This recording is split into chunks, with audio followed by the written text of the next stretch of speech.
Lucy Maud Montgomery Short Stories, 1909 through 1922, by Lucy Maud Montgomery. Abel and His Great Adventure. Come out of doors, master. Come out of doors. I can't talk or think right with walls around me. Never could. Let's go out to the garden. These were almost the first words I ever heard Abel Armstrong say. He was a member of the Board of School Trustees in Stillwater, and I had not met him before this late May evening, when I had gone down to confer with him upon some small matter of business. For I was the new schoolmaster in Stillwater, having taken the school for the summer term. It was a rather lonely country district, a fact of which I was glad, for life had been going somewhat awry with me, and my heart was sore and rebellious over many things that have nothing to do with this narration. Stillwater offered time and opportunity for healing and counsel, yet, looking back, I doubt if I should have found either had it not been for Abel and his beloved garden. Abel Armstrong, he was always called Old Abel, though he was barely 60, lived in a quaint grey house close by the harbour shore. I heard a good deal about him before I saw him. He was called queer, but Stillwater folks seemed to be very fond of him. He and his sister Tamzine lived together. She, so my garrulous landlady informed me, had not been sound of mind at times for many years, but she was all right now, only odd and quiet. Abel had gone to college for a year when he was young, but had given it up when Tamzine went crazy. There was no one else to look after her. Abel had settled down to it with apparent content. At least he had never complained. "Always took things easy, Abel did," said Mrs. Campbell. "Never seemed to worry over disappointments and trials as most folks do. Seems to me that as long as Abel Armstrong can stride up and down in that garden of his, reciting poetry and speeches, or talking to that yaller cat of his as if it was a human, he doesn't care much how the world wags on. He never had much get up and get. His father was a hustler, but the family didn't take after him. They all favoured the mother's people, sorter shiftless and dreamy. 'Tain't the way to get on in this world." "No, good and worthy Mrs. Campbell, it's not the way to get on in your world. But there are other worlds where getting on is estimated by different standards, and Abel Armstrong lived in one of these, a world far beyond the ken of the thrifty Stillwater farmers and fishers. Something of this I had sensed even before I saw him, and that night in his garden, under a sky of smoky red, blossoming into stars above the harbour, I found a friend whose personality and philosophy were to calm and harmonize and enrich my whole existence. This sketch is my grateful tribute to one of the rarest and finest souls God ever clothed with clay. He was a tall man, somewhat ungainly of figure and homely of face, but his large, deep eyes of velvety nut brown were very beautiful and marvellously bright and clear for a man of his age. He wore a little pointed, well cared for beard, innocent of grey, but his hair was grizzled, and altogether he had the appearance of a man who had passed through many sorrows, which had marked his body as well as his soul. Looking at him, I doubted Mrs. Campbell's conclusion that he had not minded giving up college. This man had given up much and felt it deeply. But he had outlived the pain, and the blessing of sacrifice had come to him.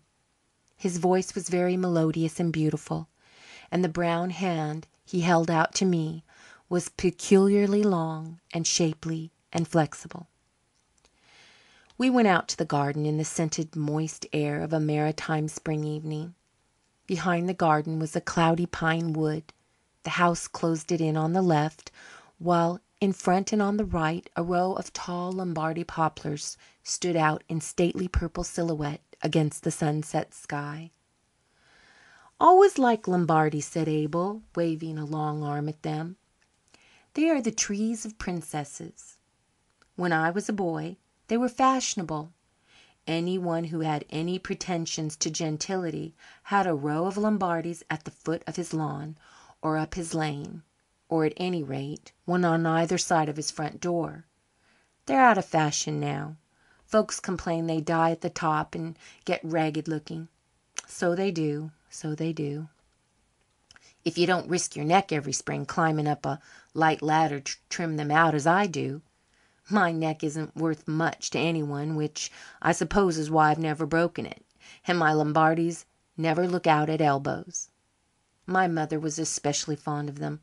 She liked their dignity and their standoffishness. They don't hobnob with every Tom, Dick, and Harry.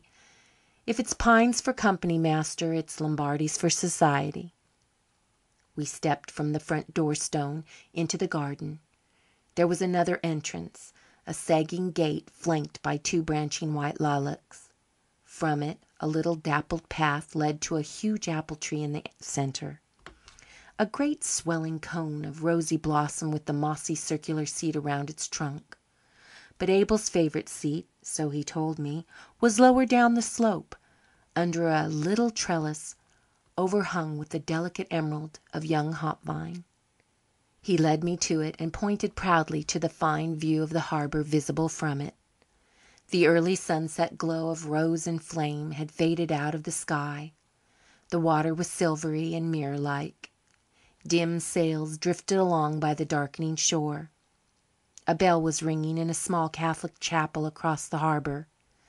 Mellowly and dreamily sweet the chime floated through the dusk, blent with the moan of the sea. The great revolving light at the channel trembled and flashed against the opal sky, and far out beyond the golden sand dunes of the bar was the crinkled grey ribbon of a passing steamer's smoke. "There, isn't that view worth looking at?" said old Abel with a loving proprietary pride. "You don't have to pay anything for it either. All that sea and sky free, without money and without price. Let's sit down here in the hop-vine arbour, master. There'll be a moonrise presently. I'm never tired of finding out what a moonrise sheen can be like over that sea. There's a surprise in it every time. Now, master, you're getting your mouth in a proper shape to talk business. But don't you do it. Nobody should talk business when he's expecting a moonrise. Not that I like talking business at any time." "Unfortunately, it has to be talked of sometime, Mr. Armstrong," I said. "Yes, it seems to be a necessary evil, master," he acknowledged.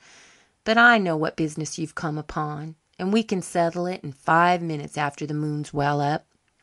I'll just agree to everything you and the other 2 trustees want. Lord knows why they ever put me on the school board. Maybe it's because I'm so ornamental. They wanted one good-looking man, I reckon." His low chuckle, so full of mirth and so free from malice, was infectious.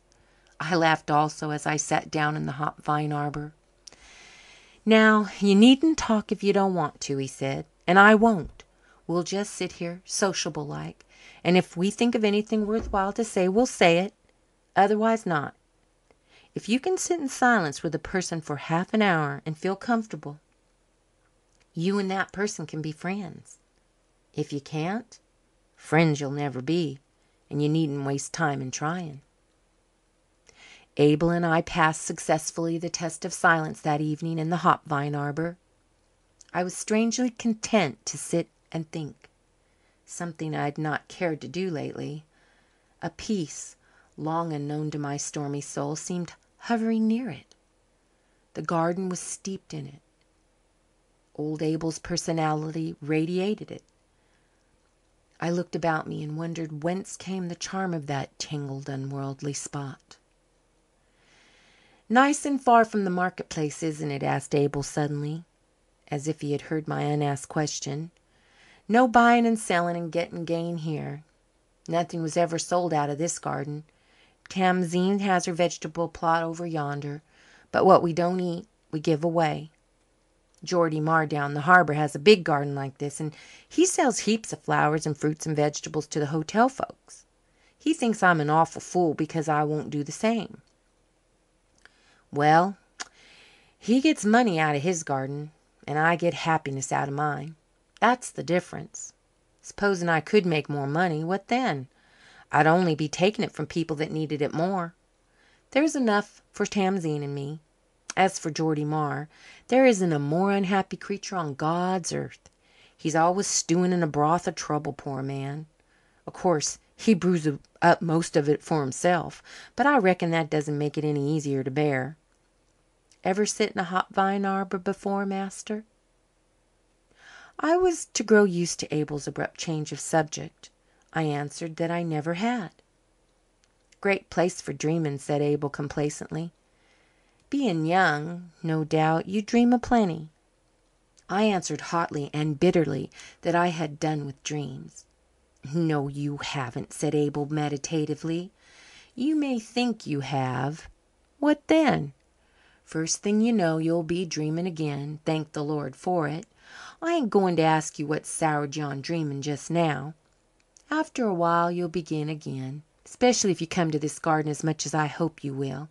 It's chock full of dreams, any kind of dreams. You take your choice. Now, I favor dreams of adventures.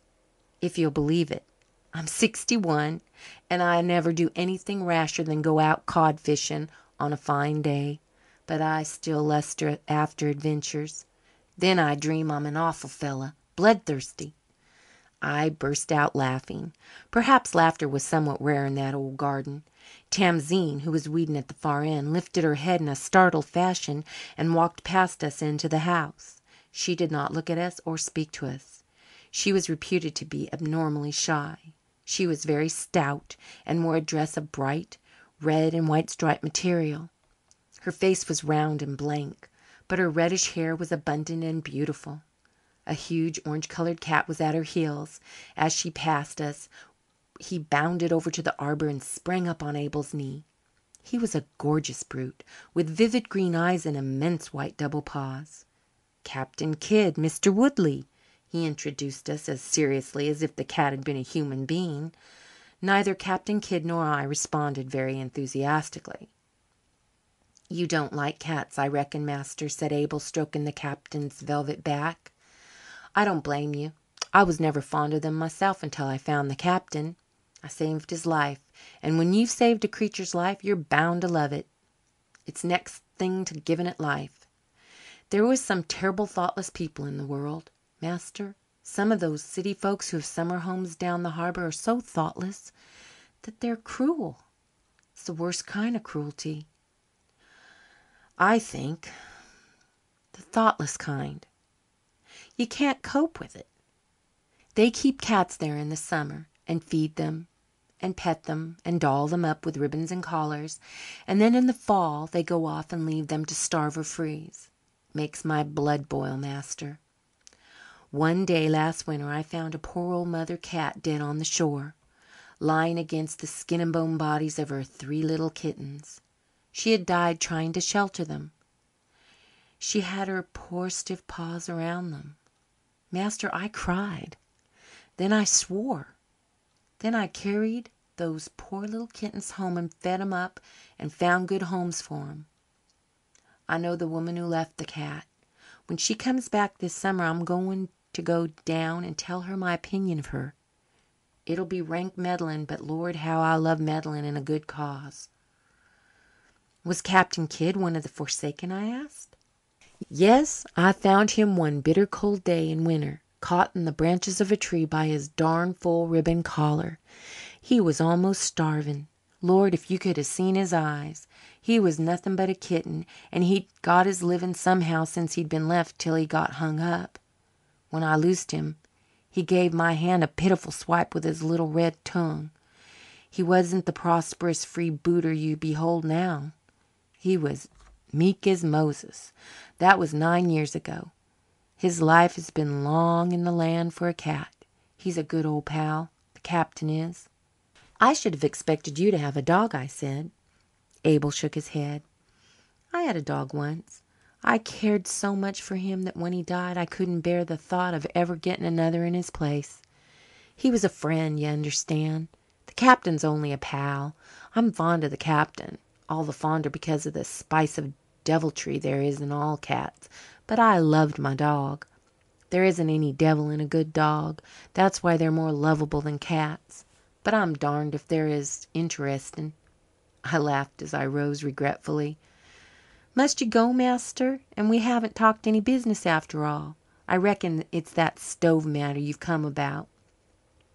"It's like those two fool trustees to start up a stove sputter in spring. It's a wonder they didn't leave it till dog days and begin then." "They merely wished me to ask if you approved of putting in a new stove." "Tell them to put in a new stove, any kind of a new stove, and be hanged to them," rejoined Abel. "As for you, master, you're welcome to this garden any time. If you're tired or lonely, or too ambitious or angry, come here and sit a while, master. Do you think any man could keep mad if he sat and looked into the heart of a pansy for 10 minutes? When you feel like talking, I'll talk, and when you feel like thinking, I'll let you. I'm a great hand to leave folks alone." "I think I'll come often," I said. "Perhaps too often." "Not likely, master, not likely. Not after we've watched a moonrise contentedly together. It's as good a test of compatibility as any I know. You're young and I'm old, but our souls are almost the same age, I reckon, and we'll find lots to say to each other. Are you going straight home from here?" "Yes." "Then I'm going to bother you to stop for a moment at Mary Bascom's and give her a bouquet of my white lilac.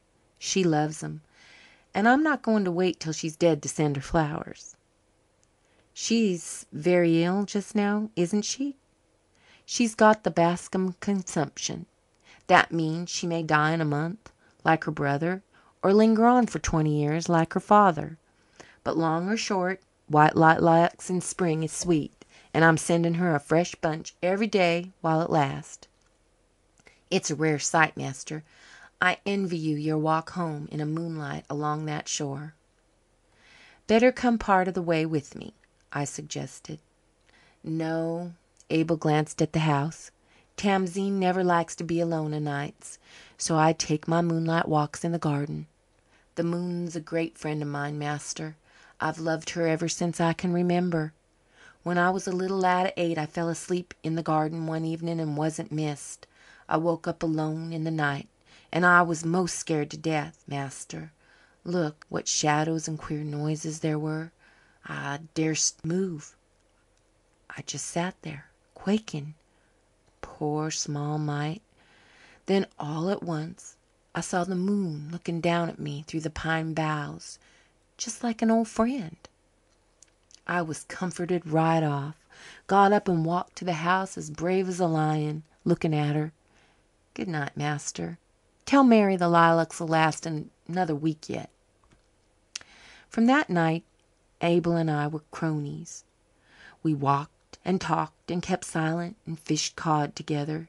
Stillwater people thought it very strange that I should prefer his society to that of the young fellows of my own age. Mrs. Campbell was quite worried over it and opinioned that there had always been something queer about me. Birds of a feather. I loved that old garden by the harbour shore. Even Abel himself, I think, could hardly have felt a deeper affection for it. When the gate closed behind me, it shut out the world and my corroding memories and discontents. In its peace, my soul emptied itself of the bitterness which had been filling and spoiling it, and grew normal and healthy again, aided thereto by Abel's wise words. He never preached, but he radiated courage and endurance and a frank acceptance of the hard things of life, as well as a cordial welcome of its pleasant things. He was the sanest soul I ever met. He neither minimized ill nor exaggerated good, but he held that we should never be controlled by either. Pain should not depress us unduly, nor pleasure lure us into forgetfulness and sloth. All unknowingly he made me realize that I had been a bit of a coward and a shirker. I began to understand that my personal woes were not the most important things in the universe, even to myself. In short, Abel taught me to laugh again. And when a man can laugh wholesomely, things are not going too badly with him. That old garden was always such a cheery place. Even when the east wind sang in minor and the waves on the grey shore were sad, hints of sunshine seemed to be lurking all about it. Perhaps this was because there were so many yellow flowers in it. Tamzine liked yellow flowers. Captain Kidd, too, always paraded it in panoply of gold. He was so large and effulgent that one hardly missed the sun. Considering his presence, I wondered that the garden was always so full of singing birds. But the captain never meddled with them. Probably he understood that his master would not have tolerated it for a moment. So there was always a song or a chirp somewhere. Overhead flew the gulls and the cranes. The wind in the pines always made a glad salutation. Abel and I paced the walks in high converse on matters beyond the ken of cat or king. I like to ponder on all problems, though I can never solve them, Abel used to say. My father held that we should never talk of things we couldn't understand, but Lord, master, if we didn't, the subjects for conversation would be mighty few. I reckon the gods laugh many a time to hear us, but what matters? So long as we remember that we're only men and don't take to fancying ourselves gods, really knowing good and evil, I reckon our discussions won't do us or anyone much harm. So we'll have another whack at the origin of evil this evening, master. Tamzine forgot to be shy with me at last and gave me a broad smile of welcome every time I came. But she rarely spoke to me. She spent all her spare time weeding the garden, which she loved as well as Abel did. She was addicted to bright colours and always wore wrappers of very gorgeous print. She worshipped Abel, and his word was a law unto her. "I am very thankful Tamzine is so well," said Abel one evening as we watched the sun set. The day had begun sombrely in grey cloud and mist, but it ended in a pomp of scarlet and gold. "There was a time when she wasn't, master. You've heard. But for years now she has been quite able to look after herself. And so, if I fare forth on the last great adventure some of these days, Tamzine will not be left helpless. She is 10 years older than you. It is likely she will go before you," I said. Abel shook his head and stroked his smart beard. I always suspected that beard of being Abel's last surviving vanity. It was always so carefully groomed, while I have no evidence that he ever combed his grizzled mop of hair. No, Tamzine will outlive me. She's got the Armstrong heart. I have the Marwood heart. My mother was a Marwood. We don't live to be old, and we go quick and easy. I'm glad of it. I don't think I'm a coward, master, but the thought of a lingering death gives me a queer sick feeling of horror. There, I'm not going to say any more about it. I just mentioned it so that some day when you hear that old Abel Armstrong has been found dead, you won't feel sorry. You'll remember I wanted it that way. Not that I'm tired of life either. It's very pleasant, what with my garden and Captain Kidd and the harbour out there. But it's a trifle monotonous at times, and death will be something of a change, master. I'm real curious about it." "I hate the thought of death," I said gloomily. "Oh, you're young. The young always do. Death grows friendlier as we grow older. Not that one of us really wants to die, though, master. Tennyson spoke truth when he said that. There's old Mrs. Warner at the Channel Head. She's had heaps of trouble all her life, poor soul, and she's lost almost every one she cared about. She's always saying that she'll be glad when her time comes, and she doesn't want to live any longer in this vale of tears. But when she takes a sick spell, Lord, what a fuss she makes, master. Doctors from town and a trained nurse and enough medicine to kill a dog. Life may be a vale of tears, all right, master, but there's some folks who enjoy weeping, I reckon." Summer passed through the garden with her procession of roses and lilies and hollyhocks and golden glow. The golden glow was particularly fine that year. There was a great bank of it at the lower end of the garden, like a huge billow of sunshine. Tamzine revelled in it, but Abel liked more subtly tinted flowers. There was a certain dark, wine-hued hollyhock which was a favourite with him. He would sit for hours looking steadfastly into one of its shallow satin cups. I found him so one afternoon in the hop vine arbour. "This colour always has a soothing effect on me," he exclaimed. "Yellow excites me too much, makes me restless, makes me want to sail beyond the bourne of sunset. I looked at that surge of a golden glow down there today till I got all worked up and thought my life had been an awful failure. I found a dead butterfly and had a little funeral, buried it in the fern corner, and I thought I hadn't been any more use in the world than that poor little butterfly. Oh, I was woeful, master. Then I got me this hollyhock and sat down here to look at it alone. When a man's alone, master, he's most with God or with the devil. The devil rampaged around me all the time I was looking at that golden glow, but God spoke to me through the hollyhock, and it seemed to me that a man who's as happy as I am and has got such a garden has made a real success of living." "I hope I'll be able to make as much of a success," I said sincerely. "I want you to make a different kind of success, though, master," said Abel, shaking his head. "I want you to do things, the things I'd have tried to do if I'd had the chance. It's in you to do them, if you set your teeth and go ahead." "I believe I can set my teeth and go ahead now, thanks to you, Mr. Armstrong," I said. "I was heading straight for failure when I came here last spring, but you've changed my course." "Given you a sort of compass to steer by, haven't I?" queried Abel with a smile. "I ain't too modest to take some credit for it. I saw I could do you some good. But my garden has done more than I did, if you'll believe it. It's wonderful what a garden can do for a man when he lets it have its way. Come sit down here and bask, master. The sunshine may be gone tomorrow. Let's just sit and think."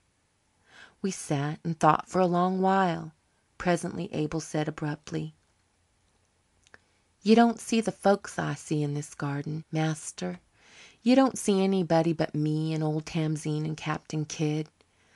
I see all who used to be here long ago. It was a lively place then. There were plenty of us, and we were as gay as a set of youngsters as you'd find anywhere. We tossed laughter backwards and forwards here like a ball, and now old Tamzine and older Abel are all that are left." He was silent for a moment, looking at the phantoms of memory that passed invisibly to me, the dappled walks, and peeped merrily through the swinging boughs. Then he went on. "Of all the folks I see here, there are two that are more vivid and real than all the rest, master. One is my sister Alice.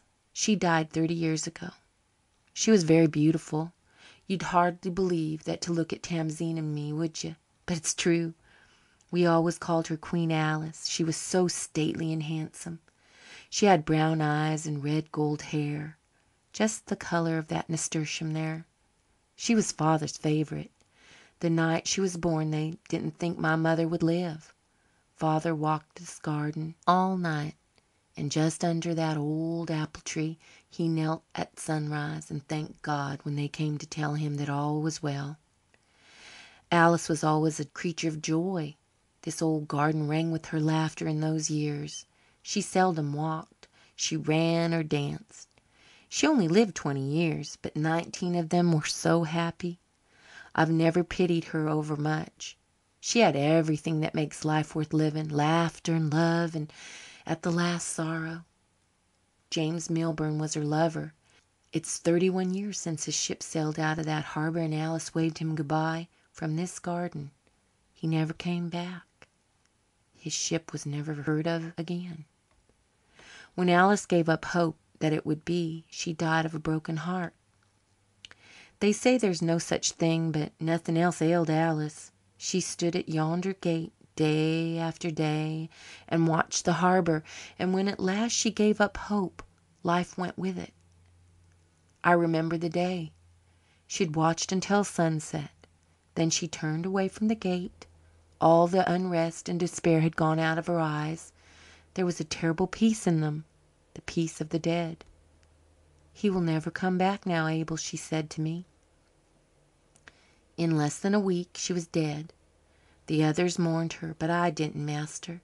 She had sounded the deeps of living, and there was nothing else to linger through the years for.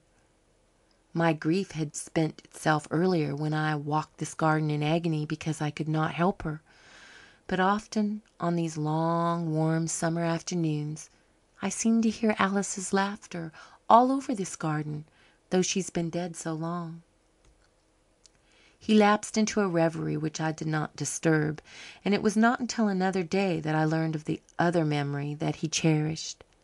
He reverted to it suddenly, as we sat again in the hop vine arbour, looking at the glimmering radiance of the September sea. "Master, how many of us are sitting here?" "Two in the flesh. How many in the spirit I know not," I answered, humouring his mood.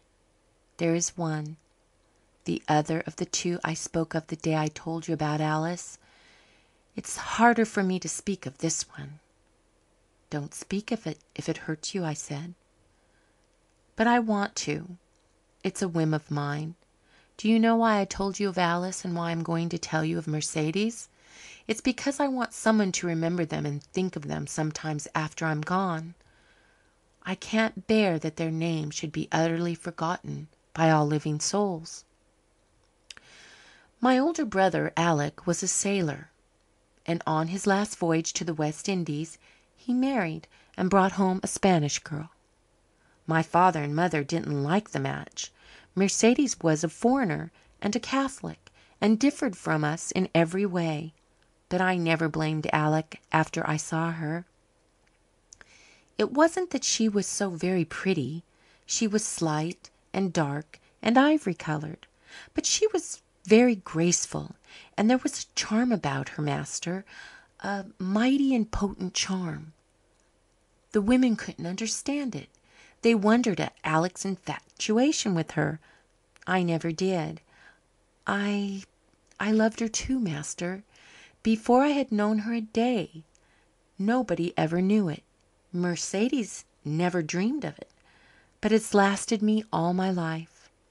I never wanted to think of any other woman. She spoiled a man for any other kind of woman, that little pale, dark-eyed Spanish girl. To love her was like drinking some rare sparkling wine. You'd never again have any taste for a commoner draught.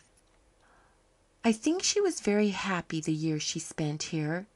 Our thrifty womenfolk in Stillwater jeered at her because she wasn't what they called capable. They said she couldn't do anything, but she could do one thing well. She could love. She worshipped Alec. I used to hate him for it. Oh, my heart had been very full of black thoughts in its time, master, but neither Alec nor Mercedes ever knew, and I'm thankful now that they were so happy. Alec made this arbour for Mercedes.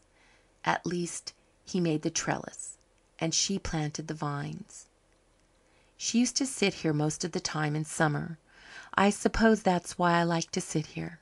Her eyes would be dreamy and far away until Alec would flash his welcome. How that used to torture me, but now I like to remember it. And her pretty soft foreign voice and little white hands. She died after she had lived here a year. They buried her and her baby in the graveyard of that little chapel over the harbour where the bell rings every evening. She used to like sitting here and listening to it. Alec lived a long while after, but he never married again. He's gone now, and nobody remembers Mercedes but me. Abel lapsed into a reverie, a tryst with the past which I would not disturb. I thought he did not notice my departure, but as I opened the gate he stood up and waved his hand. 3 days later I went again to the old garden by the harbour shore. There was a red light on a distant sail. In the far west a sunset city was built around a great deep harbour of twilight. Palaces were there and bannered towers of crimson and gold. The air was full of music. There was one music of the wind and another of the waves and still another of distant bell from the chapel near which Mercedes slept. The garden was full of ripe odours and warm colours. The Lombardies around it were tall and sombre, like the priestly forms of some mystic band. Abel was sitting in the hop vine arbour. Beside him Captain Kidd slept. I thought Abel was asleep too. His head leaned against the trellis and his eyes were shut. But when I reached the arbour I saw that he was not asleep. There was a strange, wise little smile on his lips, as if he had attained to the ultimate wisdom and were laughing in no unkindly fashion at our old blind suppositions and perplexities. Abel had gone to his great adventure. End of Abel and His Great Adventure.